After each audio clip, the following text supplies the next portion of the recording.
So first, I need to provide a little bit of background for everyone. I'm currently 29 and female, and this took place when I was 14.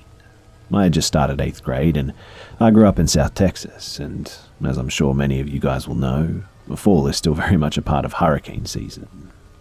It was a Friday night, and it was just me and my mum at home, and my dad was out of town for work.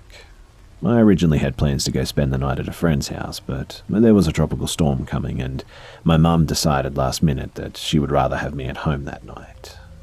I was really pissed by this. Tropical storms weren't normally looked at too seriously, and I honestly felt like she was just overreacting. Of course, this was my I'm 14 and therefore so grown up mentality at work here. My mum did feel bad, and so we rented a bunch of movies and ordered a pizza and got a bunch of ice cream for a great night in. My parents' bedroom was on the opposite end of the house from mine. This is important for later, and we lived in a split-level house. The house I grew up in was built in 1950, I think, and it was postmodern style. I think Frank Lloyd Wright or something. The entire back part of the house was all floor-to-ceiling windows too, about 8 to 9 feet tall. Think of just a huge wall of glass, if you will. The whole house was an open floor plan, so the kitchen was the first defined room with walls on the first floor, and my bedroom was directly off the kitchen, while my parents' room was at the top of the stairs. I apologize if this is difficult to visualize, but it's kind of necessary to the story. So, she had gone to bed around 10 p.m, and I went to my room to watch 2 movies that I had rented for just myself. The storm was really starting to kick into high gear at this point. The wind was picking up, and it was raining sideways. I was in the middle of watching The New Guy, and I still remember looking at my clock, and it said 12:53 a.m. I was getting tired, and I could feel my eyes getting heavy. With the weather so bad, I remember thinking that maybe it wasn't so bad that I had missed the sleepover anyway. I must have dozed off at some point, because the next thing I remember is a huge crash. It was one of the big windows in either the dining room or living room. Our neighborhood was in a really wooded area too, and I thought that a tree branch had fallen in the storm and had broken the window or something. I left my room and went out through the kitchen. Right as I was approaching the doorway from the kitchen to the dining room, I could see my mum coming down the stairs, and I saw a man standing in our dining room, covered in broken glass and blood. Due to where he was standing, I couldn't get to my mum, but he was young, early 20s, and was soaking wet and had no shoes on. And he had obviously literally just run through our window. He was bleeding all over, had glass sticking out of him, and was standing barefoot in a bunch of broken glass.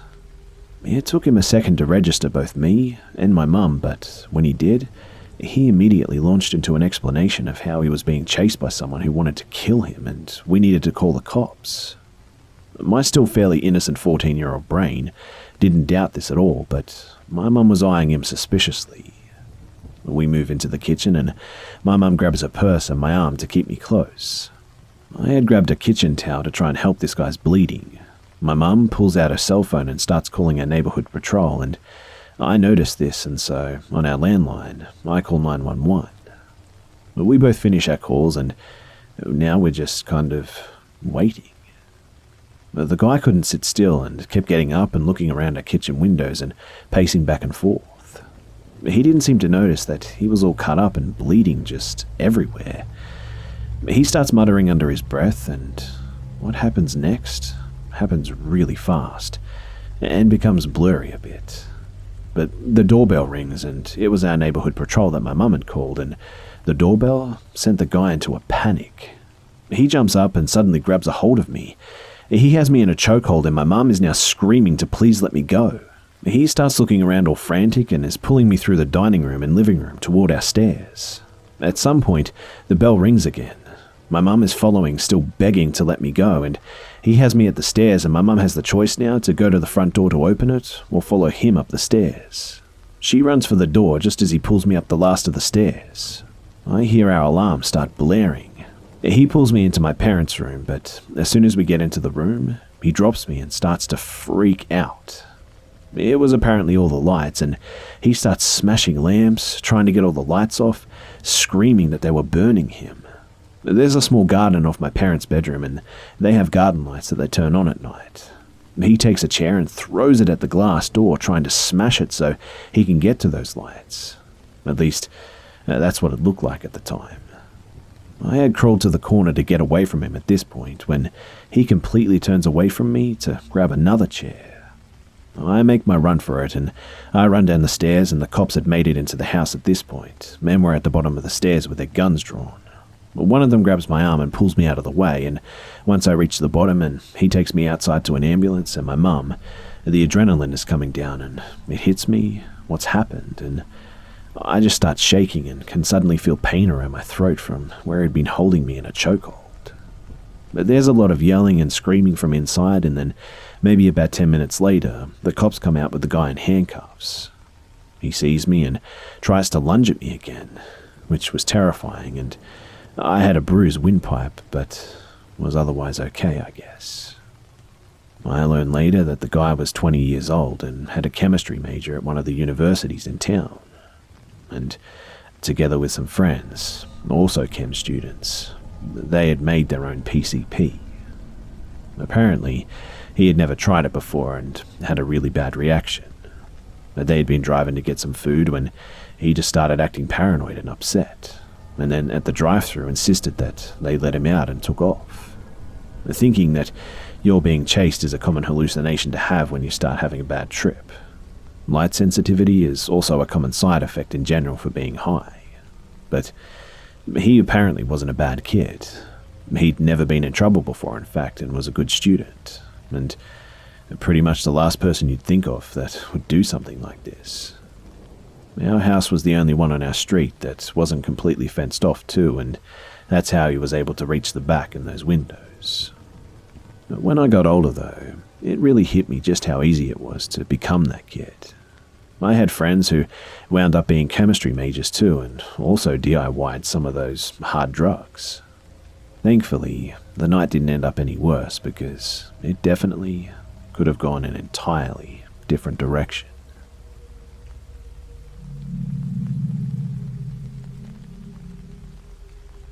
So I want to tell you guys about the 3 creepy encounters I had while living in my home village. I lived there from the day I was born up to the age of 23, and the stories I'm about to tell you happened when I was 8, 12, and 19 years old. Also, please be aware that my native language isn't English, so please bear with me. When I say I used to live in a small village, I mean a really small village. It was the kind of village where everyone knew anything about everyone. When your parents would send you to the bakery and they didn't give you enough money, the lady behind the counter would just smile and say, "Well, that's okay. I'll ask your parents to pay me next time." My village, I'll call it Hardisfield for the sake of the story, was surrounded by farmland. There was one main road that went straight through the town, which eventually led you to a highway. Some of the side roads that led to houses and dirt roads, they led to the farm surrounding Hardisfield.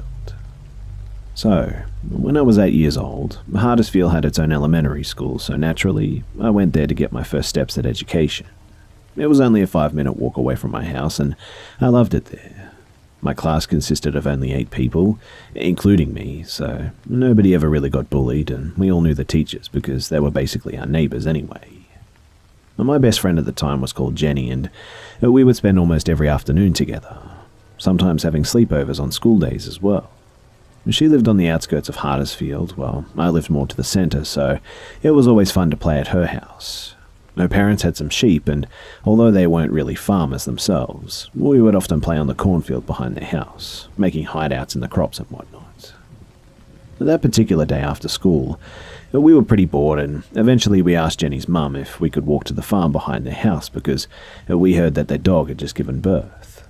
Her mum agreed and told us to be back at about 4:30. Like I said, Jenny's house was surrounded by farmland.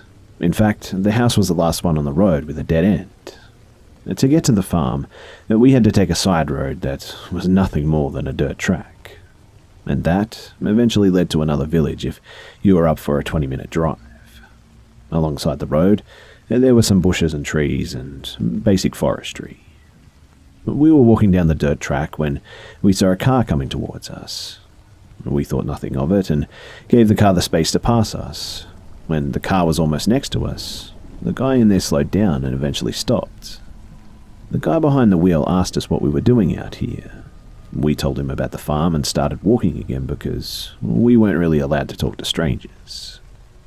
After maybe 2 minutes, I looked over my shoulder and saw that the car had turned around and was driving behind us now. I told Jenny, and she said that maybe he was lost, so we just paid no further attention to it, being kids and all. The car drove past us again, and my uneasiness kind of disappeared at this point. Jenny was right after all. But then the car turned around again and came towards us. We could see the farm in the distance, but it was too far to run towards it, as was Jenny's house too. I told Jenny that I was getting a bit scared, and she grabbed my hand as we dove into the bushes next to the road. We got on our hands and knees and lay on the ground when we found a spot where we could see the road and still be hidden. And my heart stopped when I saw the man get out of his car and began searching the place where we got into the bushes.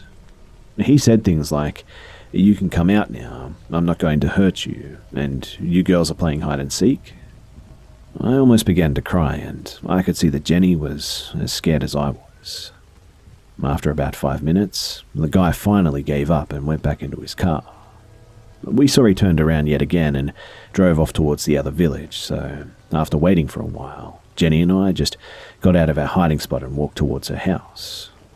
We did not even walk that long when we heard the sound of a car behind us again, and as you probably guessed it, it was the same car with the same man who had been chasing us before. Jenny screamed run, and we ran straight to the cornfield on the other side of the road. But we ran as fast as we could while we heard the car behind us. Without even looking over our shoulder, we reached the cornfield and heard the screeching of car brakes. The guy yelled at us, but we didn't pay any attention, and we just wanted to reach Jenny's house as quickly as possible. When we got there, we immediately went into the house and locked the front door.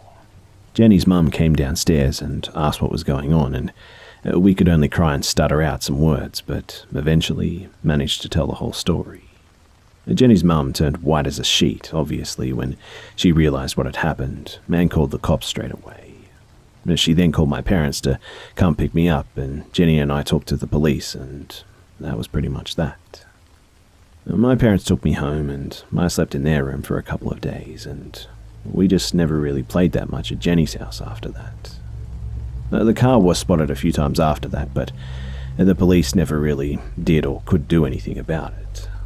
Luckily, nobody ever went missing or something like that, but that road still gives me the creeps till today. So, when I was 12 years old, this happened when I got home from school early. My middle school was 13 miles away from my home, so I usually took the bus to get there, but since Hardisfield is a small village, the bus only stopped 4 times a day. 2 times in the evening and 2 times in the afternoon. Usually, I would be home around 5, but that day a teacher got sick, so I could leave school early and went home around 2 o'clock. There was a big roundabout just outside the village that you would take to Hardisfield and 3 other villages. When I knew that I didn't have a chance to catch the village bus, I would take my bicycle to go to the roundabout where another bus stopped. A lot of people in my village did this, so I usually had some people to talk to while we went to the bus stop. Of course, this day, I didn't know that I would leave school early, so I had no bike. There was, however, a van that people or volunteers in Hardisfield would drive in as some sort of community service, so you wouldn't have to wait for hours at the bus stop. For some reason, the van didn't show up, and after 15 minutes, I decided to call my parents to ask if they could pick me up. And nobody answered, unfortunately, and since the weather was reasonably good, I decided to just walk to my house. It would take about 30 minutes tops anyway. So, the road that I had to take was, like everything in Hardisfield, surrounded by farmland with an occasional farm here and there. It took you straight into the town centre, so it was a very quiet road. No other traffic than townsfolk and tractors, really. After 10 minutes into my walk home, a car stopped next to me and opened his window. It was a guy in his 30s, and he said hi and asked if I needed to go to Mason Lane. I had trouble hearing what he was saying, so I thought he asked for directions. I gave them to him and wanted to walk away, and he then kind of shouted, "Hey, can I give you a ride? Hop in," and opened the passenger door for me. I got a bit startled by this, but didn't think it was that weird, really. I mean, maybe this guy was just trying to be friendly, right? So I said, "No thanks, I don't need to go to Mason's Lane," to which he immediately replied, "So where are you going then? I can drop you off." I got a little bit annoyed by this and answered, "I can't tell you, sir, I don't know you," and again just wanted to walk away, and he gave me a big smile and said, "My name's John, now you know me, you can get in the car now." I had already begun to walk away, so I gave him a quick no thanks and just checked the time on my phone. I then heard the passenger door being slammed and saw John driving his car next to me, keeping the same pace as me. Whenever I walked faster or slower, he did the same. He had the window of the passenger seat open and began talking to me, asking me questions about how old I was, which school I went to, if I had a boyfriend, stuff like that. I began to feel very off, and I just tried to ignore him altogether at this point. And then he got really mad at this and began saying or screaming things like, "You're a little bitch and you think you're better than me?" Then, all of a sudden, he turned the car towards me and I was afraid that he was going to try and hit me. I almost fell over and lost my bag in the process, and he laughed and said, "Still think you're a queen?" And at this point, I just lost it and ran away. I left my bag in the dirt and started running towards one of the farms further down the road, and at first, I thought that this guy was chasing me because he drove behind me for a short while, but I guess he didn't think that I was worth the hassle, thank goodness, and turned around and drove off. I got to one of the farms pretty quickly because I'd been running like crazy, and I was greeted by the farmer, which I didn't know very well, but he clearly saw that I was upset and took me inside, where he called my parents for me. My grandpa answered the phone and said that he would come and pick me up immediately. When he got there, he and the farmer looked around for the car a little while, but the guy was long gone. He also went looking for my bag, but it seems that the guy took the liberty to grab it as a souvenir. I was never fond of Mason Lane after that incident with Jenny, but it seems it was a favorite spot for creepy guys to lurk on children and try to take them there. I mean, what else would John want to do up there? I also never, ever walked home from the bus stop after that incident. So, fast forward to when I was 19 years old, and I had the respectful age to get my driver's license, and I immediately got one, and together with my parents, bought my first car. There was no gas station in Huddersfield, being the place that it was, so you had to drive for 15 minutes to get your car some juice. I didn't really mind though, because the place occasionally had some happy hours between 6 and 10 p.m, and that meant the fuel was 30% off. When I say place, I actually mean a parking spot for trucks, really. That's where the manually operated gas station was, next to this parking spot which had a hotel or restaurant on the other side of it. Truckers could park their trucks here and go get a meal and some sleep in the hotel and all that, and they just slept in their vehicles sometimes too. You would get the occasional catcalling, but most of the time, everything was just quiet. So, when it was time to fill up my car, I drove to the gas station and parked my car behind the person who was already using it. I got out to check my tires since I just bumped something on the road, and I looked up and saw that the guy at the pump was looking at me. He was around my age and looked friendly enough, so I said hi. He smiled at me and we began some small talk. After a while, I asked if he was done fueling up his car since I didn't want to be outside all evening, and he smiled at me and we began some small talk.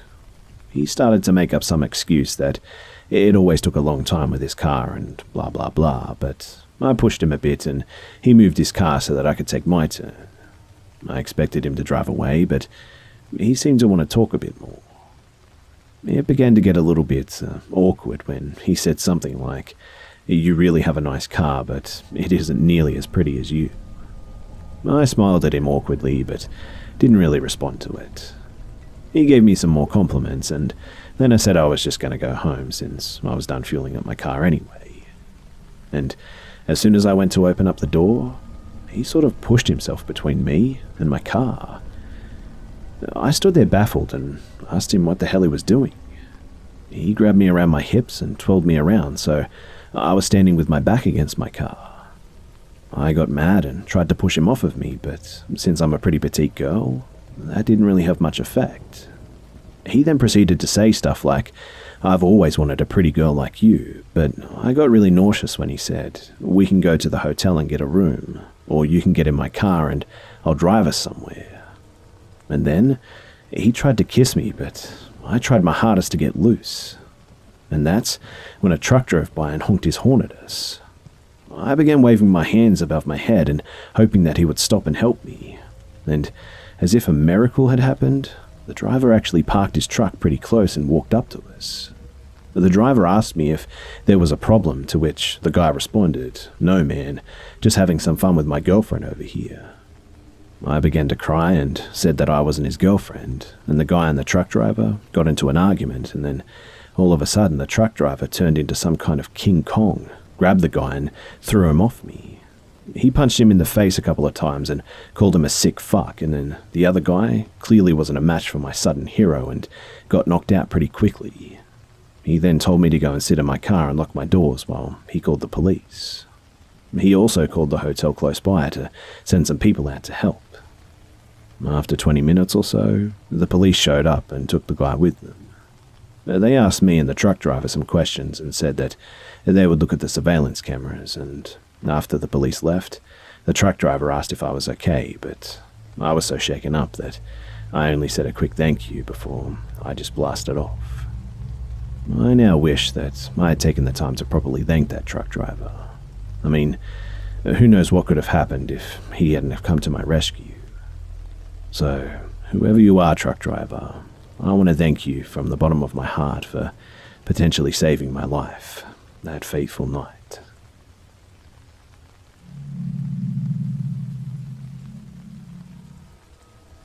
So the setting is Southern California, fall of 2015. I'm going through a rough breakup from my SO of the prior 5 years, which means that, as emotionally destroyed as I am at that point, I'm also in need of a new place to live as soon as possible. I'm frantically looking for houses, though I'm working full-time, so I can only really get out on weekends or evenings. I looked at a ton of places in a lot of different neighborhoods too, and one of them happens to be in an unusually large home, complete with front and backyards, garage and driveway.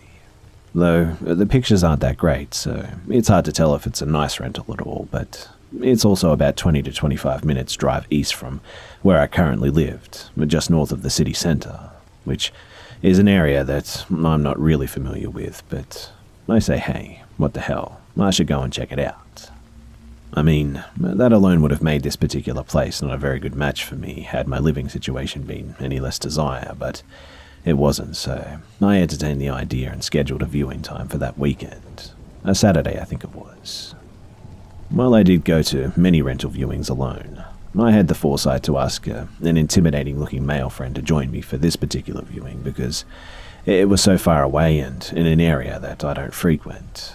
And for context, I'm a fairly petite girl, under 5 feet tall and, at the time, barely 100 pounds. My friend, we'll call him D in this story, and I set out for this house. When we arrive, I see that there's a man there and he appears to be packing some things into his car. He informs me and D that he's the previous tenant. This of course seems like a great opportunity to get the real lowdown on this place from him since the landlord hasn't arrived to the showing yet. The guy looks to be in his 30s, attractive and without much stuff, clearly, as he's packing it into the trunk of a sedan. He tells me and D that he and his wife and newborn baby moved here from out of state because of his job. He says that they'd lived here for only a month, but the property is damaged and the landlord won't fix any of it. It's just not safe enough for my wife and child, he adds. I ask him to tell me more, and he kind of hesitates. I don't press him further, so he simply says, "When you view the property, look very, very closely." A little on edge now from my interaction, D and we carefully enter the home through the garage.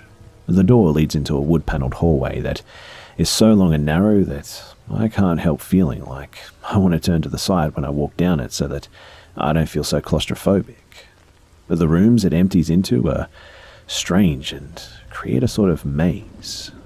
One even had an unusually low ceiling, and the other, a long groove or depression in one of the walls, like an alcove or cubby-style built-in shelf that was at about eye level, I think, and spanned the full length of that wall.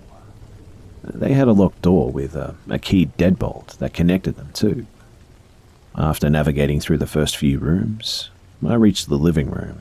Your typical sliding glass doors led out into the backyard, which had a strange decaying structure like a small stage on a platform about 3 or 4 feet off the ground. For some reason, just the look of it kind of horrified me. The wooden lattice and the boards it was comprised of were sun-bleached and rotting. The paint slathered over it had long since turned from sky blue to pale grey. Another horrifying detail of the living room was a wet spot of grey-black mould near the ceiling in one of the corners of the room. Mould and water damage is nothing new, but this reminded me of a horror movie, if I'm being honest.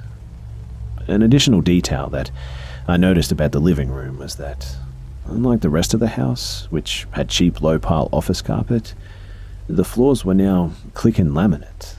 It looked like wood, though, and with the floors came a smell.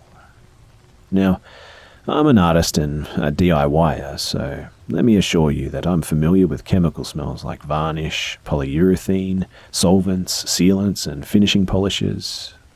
However, this was different. It was like furniture polish or varnish, but there was a sickly sweet smell at the finish that was unlike anything that I've commonly come into contact with, except maybe some types of lye. It was so strong and pervasive that I could feel a headache forming after only a minute or two. In spite of all of that and the smell, I forged onward, now determined to just finish looking at this place. I'm nothing short of a loudmouth, and naturally, I'd been narrating my thoughts about the place to Dee since we walked in. We entered into the final area of the house, the kitchen and the attached dining area. As you might have guessed already, the layout of the whole house was pretty wacky, so in keeping with that, the front door emptied out into the dining area. On the inside of the front door was no less than 6 deadbolt locks and chain mechanisms, which was seemingly odd as the neighborhood looked very sleepy and suburban, or at least like one where the standard 1 or 2 locks on your front door would most certainly suffice anyway. But what do I know? Maybe it's bad at night or something.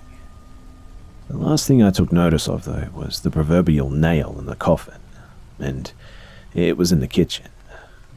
While some of the kitchen area was your typical kitchen tile print sticky laminate flooring, some of it was the fake wood floors present in the rest of the house.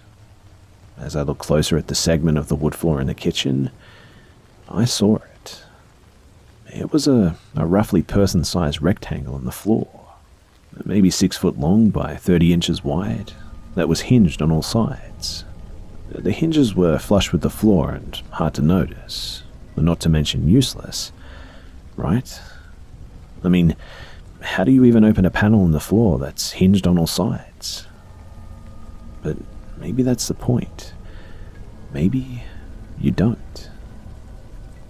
I didn't stop to think about it too long, though.